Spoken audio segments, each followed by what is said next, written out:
Hey, what's up mga kaballers? Maligayang pagbabalik sa aking channel. Halina't pag-usapan natin ang patungkol sa balitang GSW may bad news. Stephen Curry out versus Wolves bukas. At ang balitang Alex Caruso to Lakers. Lakers, pumayag na. Kaya na't pag-usapan natin yan dito sa Basketball Hotshots.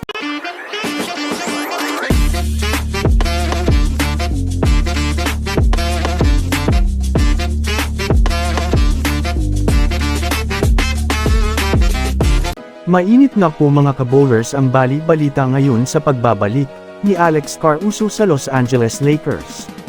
Malamang sa malamang alam nga po ninyo mga kabowlers na isa itong si Alex Caruso sa ngayon ang tina-target ng Lakers sa in-season trade. Para nga sa inyong karagdagang kaalaman mga kabowlers, malaki nga po ang posibilidad na mag-rebuild ang kupunan ng Chicago Bulls sa darating na trade deadline. At isa na nga dito mga kabowlers ang nanganganib na bitawan ay si Alex Caruso. Kaya naman kailangan nga ng Lakers magsakripisyo ng iilan mga role players, para makumbinse ang Chicago Bulls na maibalik sa Lakers, itong si Alex Caruso. Gagamitin nga ng Lakers mga kabowlers sina Jalen Hood-Schifino, Max Christie, at itong si Gabe Vincent kasama ang 2027 second round pick.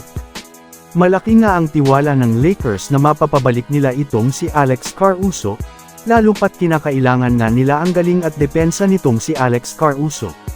Alam naman nga po natin na malaki ang naging impact nito ni Caruso sa Lakers ng mga nakaraang taon at nagresulta pa nga po ito ng kampyonato. Kaya naman abang-abang na lang tayo sa susunod na update patungkol dito. Samantala ako naman tayo ngayon mga kabowlers sa masamang balita, patungkol sa kupunan ng Golden State Warriors.